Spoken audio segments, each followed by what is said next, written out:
की कुतूहल निर्माण करणं हे का जेव्हा हे असे प्रश्न आपल्याला किंवा कोणाला पडतात त्याच्यामधून त्या प्रश्नाचा जन्म होतो किंवा नवीन संशोधनाचा जन्म होतो. म्हणून अगोदर मी जनरल जे शास्त्रज्ञ म्हणून जन्माला आले ते शास्त्रज्ञ होते, परंतु त्याबद्दल आपल्यासारखे कुशल आपले सारखे व्यक्ती होते, मात्र त्यांच्यामध्ये आपल्यामध्ये काहीतरी बदल होता. त्यांनी तो बदल ऍक्सेप्ट केला. त्यातलेच काही उदाहरण मी तुम्हाला सांगणार आहे की डॉक्टर सी.व्ही. रामन नोबेल पारितोषिक विजेते होते, परंतु लहान वयामध्ये जेव्हा त्या आई एकदा कपडे धुत होती आणि कपडे धुत असताना त्यांच्या लक्षात आलं की आई बादलीमध्ये पाणी घेऊन साबणाचा फेस होता, तो फेस छोटा ड्रॉपलेट एकत्र यायचा आणि एकत्र आला की त्याच्यावर एक छोटा लोलक तयार होतो. आणि सी.व्ही. रामन छोटे बालक असताना त्यांच्या लक्षात आलं की प्रकाश किरण त्या लोलकावर पडले की सप्तरंग तयार का होतो.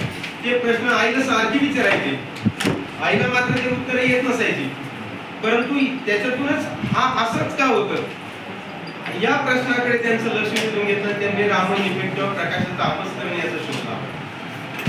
आणखी एक दुसऱ्या गोष्ट सांगायची म्हटलं तर तुम्हाला माहिती की स्थापत्य शास्त्राचे जनक मोक्षगुंडम विश्वेश्वरय्या जे स्थापत्य शास्त्राचे जनक होते, ते इंग्रजांच्या काळामध्ये ज्यांनी म्हणजे सिव्हिल इंजिनिअरिंगचं काम केलं किंवा इंग्रजांच्या काळात असताना भारतीयांना त्यांनी स्थान दिलं, त्यापैकीच एक मोक्षगुंडम विश्वेश्वरय्या.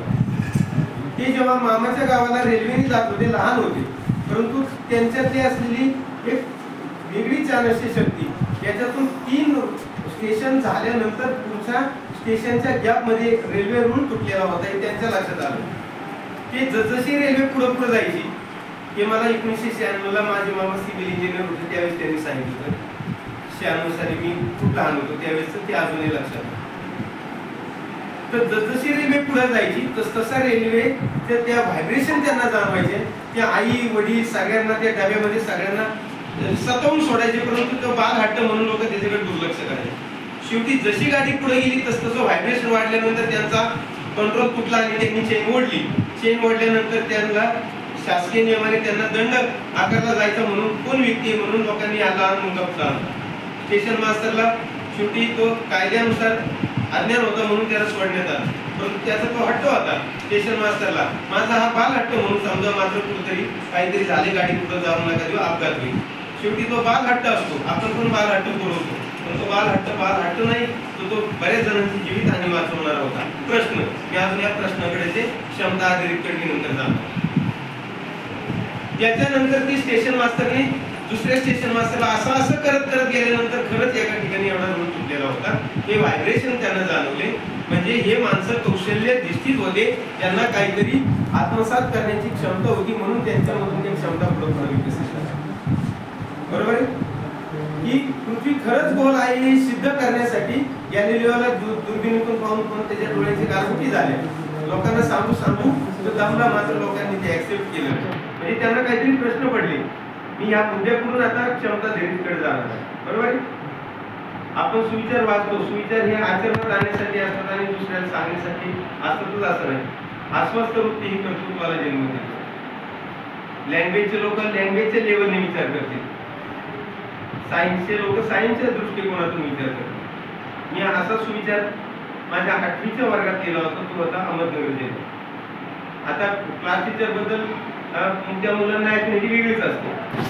दुसऱ्या दिवशी वर्गात आले मुलं म्हणजे सर ती इंग्रजी सर म्हणजे तो सुविचार चुकले नाही. बरोबर आहे सर म्हणतात. मग सर सुविचार चुकीचा तुम्ही लिहू शकत नाही, मग त्याचं वर्णन तुम्ही करा. म्हणजे लँग्वेजच्यानी जे सांगितलं की त्यांच्या व्ह्यूनी बरोबर आहे की अस्वस्थ झालाय, अपसेट झालाय, तो म्हणजे अपसेट होऊन फार नाराज होऊन पडलाय आणि नाराज झालेली किंवा काही झालेली त्याला काही सुचत नाही, त्याच्यातून कसं कर्तृत्व जन्माला येईल असं त्यांना वाटतं. म्हणलं आता मी सायन्सचा आहे म्हणून मी सायन्सच्या दृष्टिकोनातून जे लोक अस्वस्थ झाले, जे शास्त्रज्ञ अस्वस्थ झाले त्याच्यातून कर्तृत्व जन्माला. थॉमस एडिसनने 1,500 वेळा तो बल्बचा शोध लावला. रेल्वेमध्ये बी पुढेही त्याचा ते बल्ब लावायचं काम चालायचं, शेवटी तो सक्सेस झाला. म्हणजे ज्या गोष्टीमध्ये जे अस्वस्थता होतात तेच कर्तृत्व जन्माला. म्हणजे प्रश्न हा शब्द परत आला. म्हणजे माणूस किंवा कोणीही नवनवीन ज्ञान मिळवण्यासाठी प्रश्न हे महत्त्वाचं साधन झाले. ज्ञान